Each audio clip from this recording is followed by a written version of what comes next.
Good morning, ladies and gentlemen. Welcome to this channel. Today we stand at 145 subscribers. Thank you for subscribing. If you have not subscribed, take a second or two, subscribe so that whenever I post here you are notified. And for those who have subscribed, I'm very grateful. We were at 80, we came 100, and today we are at 140. I think we are moving on well. So today I want to give a close analysis in the Kisii gubernatorial race with the change of events. Remember that today, Alfred Ndemo, Manson Oyongo's deputy, has decamped to Simba Arati's side. And I have previously said here is that Kitutu is the Mount Kenya of Kisii County.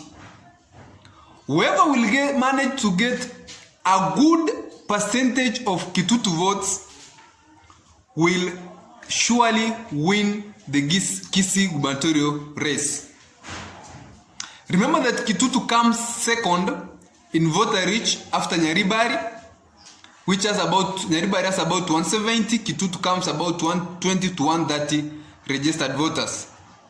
The reason why I've always neglected Nyaribari votes is because Nyaribari, they have a UDA candidate who comes, Machogu, who comes from Nyaribari Masaba, and they have two candidates, and also Professor Ongeri comes from Nyaribari. So the votes of Nyaribari are likely to be distributed to these two candidates.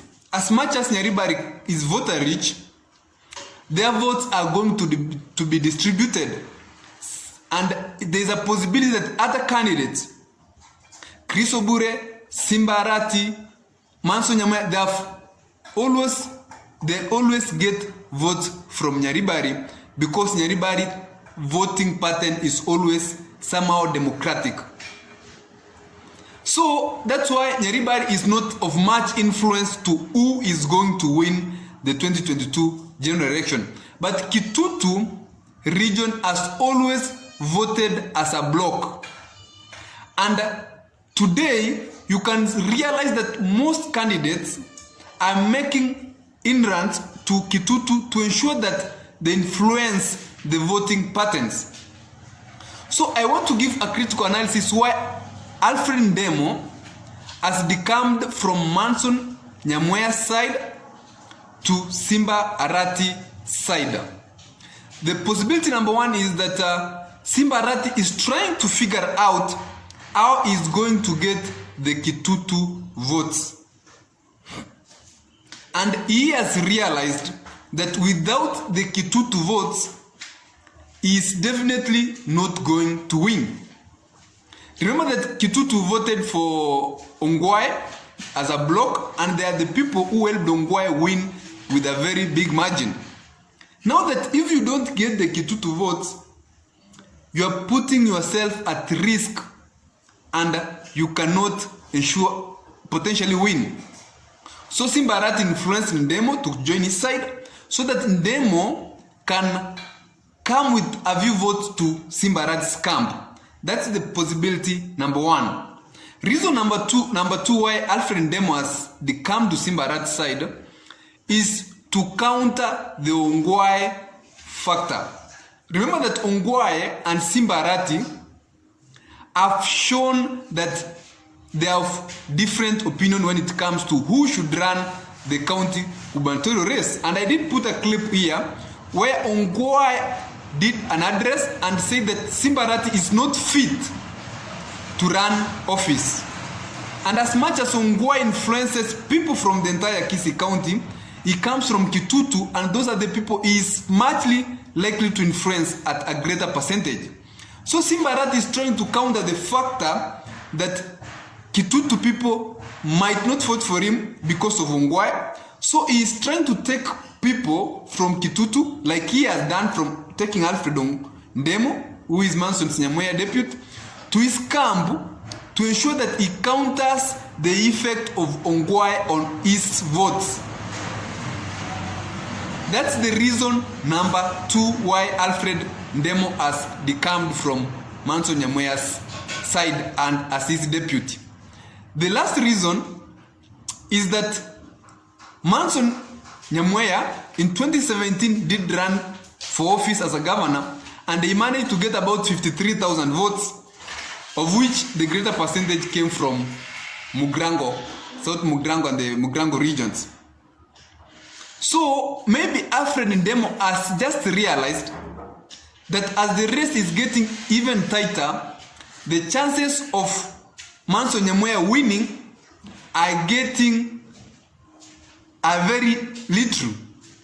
So he's trying to become to a possible side where he can become a beneficiary if in any case Simba Arati wins. So Alfred Ndemo has just wait how things are moving on, and he has just figured that Manson Oyongo cannot win this race. So I look at any potential person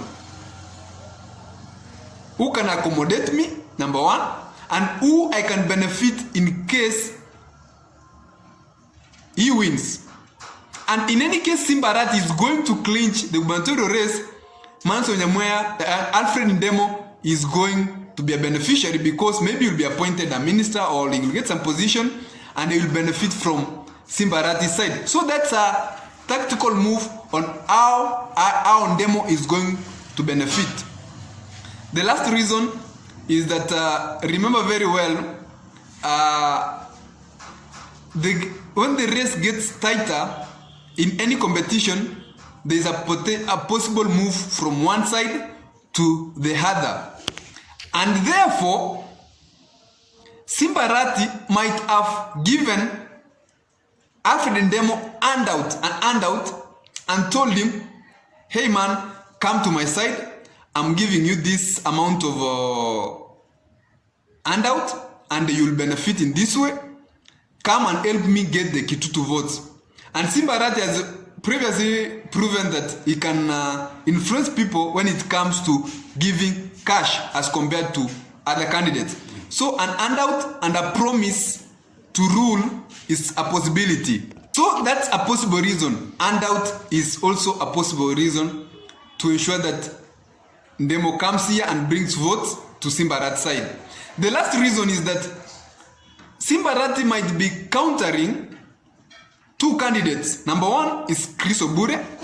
Number two is Machogu, who have deputies from Kitutu clan.